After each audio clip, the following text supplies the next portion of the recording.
اللهم افتح لنا خزائن رحمتك، وهب لنا اللهم رحمة لا تعذبنا بعدها في الدنيا والآخرة، وارزقنا من فضلك الواسع رزقا حلالا.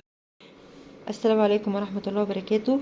أهلا بكل متابعين قناة شوشو الدليل. يسعدني ويشرفني متابعتكم ليا دايما وتحفيزكم ليا. النهاردة إن شاء الله في الفيديو ده هنشرح مع بعض ازاي نعمل مربع الجراني. مربع الجراني ده سهل وبسيط جدا. تقدري تكبري وتصغري في المربع زي ما انت عايزة. احنا بنعمل منه، تقدري انت تعملي منه المفروشات، وتقدري تستخدمي، انا هنا استخدمت خيط قطن اليس رفيع تركي. تقدري تستخدمي خيوط فرنساوي، مكرمية فرنساوي رفيعة، تقدري تستخدمي في شغلها.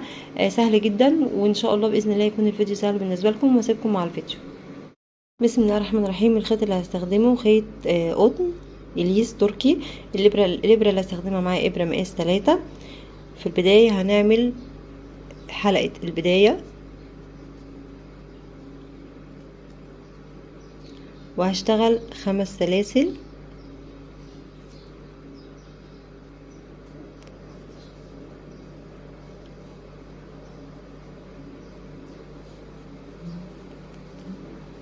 أربعة 5. بعد كده هقفلهم بغرزة منزلقة في أول سلسلة اشتغلتها. كونت معايا حلقة صغيرة زي ما انتم شايفين كده. هرتفع 3 سلاسل. 3 سلاسل دول أنا هعتبرهم عمود بلفة، وأعمل في الفراغ عمود. يبقى كده معايا عمودين بالثلاث سلاسل الارتفاع، لأن أنا اعتبرتهم عمود. بعد كده هعمل العمود الثالث. هاخد معايا خيط البداية ده تحت ايدي كده عشان اكون بنضف اول باول. بعد كده عملت عمودين بلفة مع الثلاث سلاسل ارتفاع اعتبرتهم عمود، بقى اصبح معايا 3 اعمدة. بعد كده هرتفع 3 سلاسل، وهشتغل 3 اعمدة تاني في نفس الدايرة. 1 2 3. بعد كده هشتغل 3 سلاسل،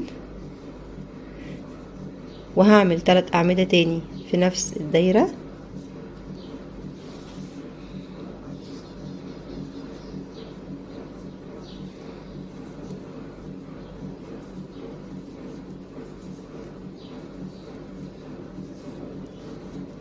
اشتغلت 3 أعمدة، هعمل 3 سلاسل. بعد كده هعمل 3 أعمدة،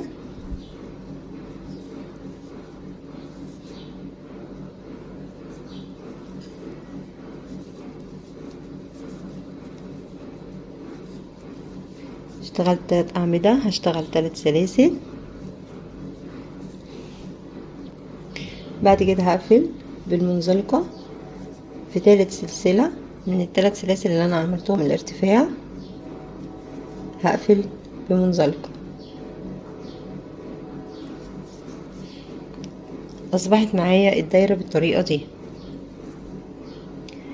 هشتغل منزلقة لحد ما اوصل للفراغ ده، عشان انا شغلي كله هيكون في الفراغ. هعمل منزلقة تاني، هيقابلني الفراغ اهو، هعمل فيه منزلقة. بعد كده هرتفع 3 سلاسل، هعمل عمودين في نفس المكان، لان انا اعتبرت 3 سلاسل دول عمود، فانا هعمل عمودين كمان في نفس المكان في نفس الفراغ. ثم هشتغل 3 سلاسل. بعد كده في نفس الفراغ هعمل 3 أعمدة تاني.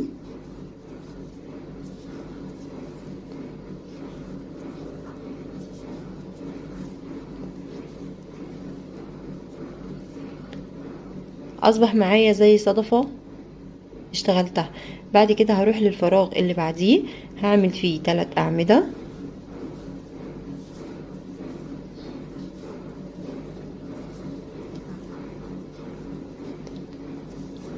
تلاتة ارتفاع، وهاخد تاني في نفس الفراغ 3 أعمدة.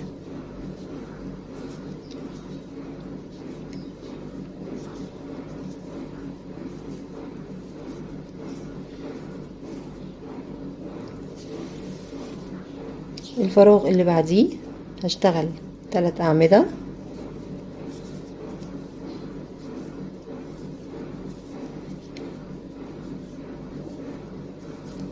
3 سلاسل ارتفاع، وهعمل 3 أعمدة في نفس المكان.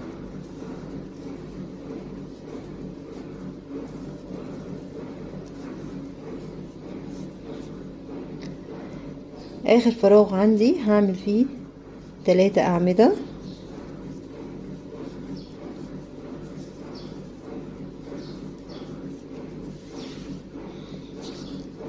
ثلاث سلاسل ارتفاع،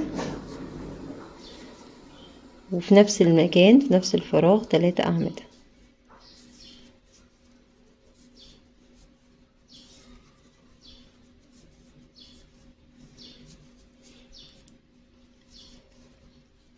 أصبحت معايا مربع زي ما انتم شايفين كده.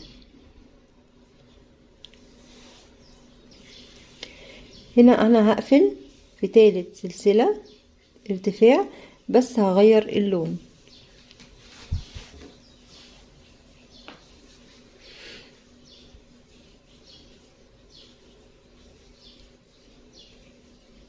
هسحب اللون الجديد.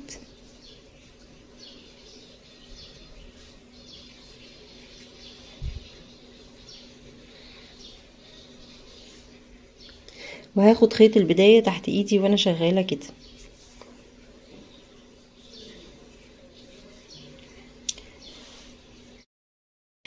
هفضل اشتغل منزلقة لحد ما اوصل عندي لفراغ اول زاوية دي، فهفضل المقابلة يعني، فانا هفضل شغالة كده بالمنزلقة لحد ما اوصل للفراغ واعمل فيه منزلقة. هرتفع 3 سلاسل، هعتبرهم عمود. بعد كده هعمل عمودين كمان في نفس المكان، يبقى اصبح معايا 3 أعمدة.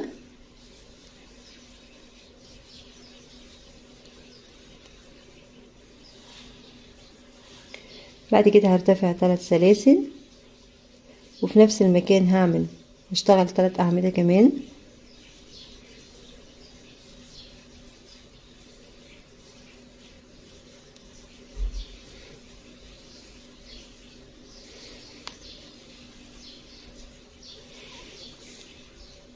اشتغلت ارتفعت 3 سلاسل وعملت عمودين في نفس المكان، لان انا اعتبرت 3 سلاسل دول عمود. وبعد كده عملت 3 سلاسل 3 أعمدة في نفس المكان. بعد كده هرتفع سلسلة واحدة وهروح للمكان الفراغ اللي بعديه ده. هتلاقي هنا فراغ الصغير اللي احنا ما كناش بنرتفع فيه، اعمل فيه 3 أعمدة.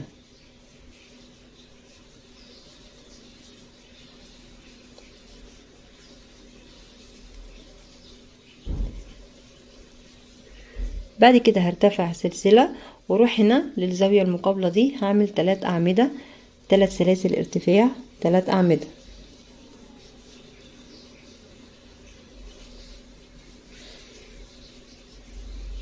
كده 3 أعمدة، 3 سلاسل ارتفاع، 3 أعمدة.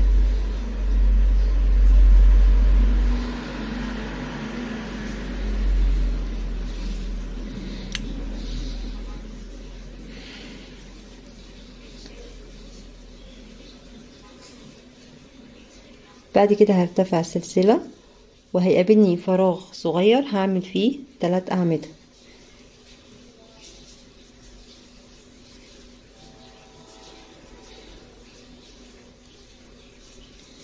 بالطريقة دي يبقى انا بشتغل في الزاوية بعمل 3 أعمدة، 3 سلاسل، 3 أعمدة، لكن الفراغات الصغيرة اللي بين الزوايا بشتغل فيها، برتفع سلسلة وبشتغل فيها 3 أعمدة بس. هكمل لآخر هنا ونرجع مع بعض تاني. وصلت هنا للنهاية. تمام. عندي هنا هقفل بالمنزلقة في تالي السلسلة انا ارتفعتها. الغرزة اللي بعديها هعمل منزلقة. بعد كده هدخل هنا في الفراغ اعمل منزلقة، بس هسحب اللون التاني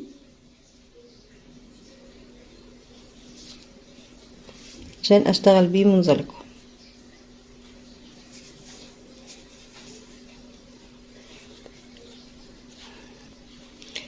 من نفس المكان اللي انا وصلت فيه اللون الجديد وعملت منزلقة هرتفع 3 سلاسل، هعتبرهم عمود، وهشتغل كمان عمودين، يبقى اصبح معايا 3 أعمدة. اشتغل 3 سلاسل، 3 أعمدة نفس المكان.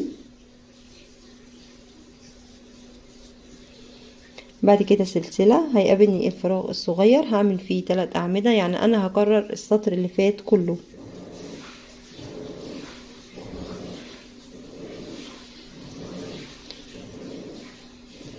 سلسلة هيقابلني فراغ تاني هعمل فيه 3 أعمدة،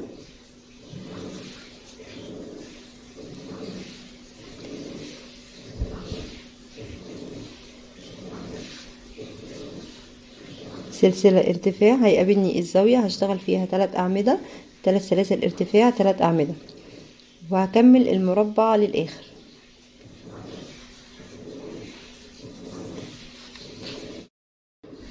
وكده يكون معانا المربع خلص. هنقفل بغرزة المنزلقة. لو انت حابة تكبري المربع فانت بتعملي دور كمان نفس الدور اللي احنا اشتغلناه بنفس الطريقة. في الغرز الصغيرة بتعملي 3 أعمدة بس سلسلة ارتفاع، انما في الزوايا بتعملي صدفة 3 أعمدة 3 سلاسل 3 ارتفاع 3 أعمدة.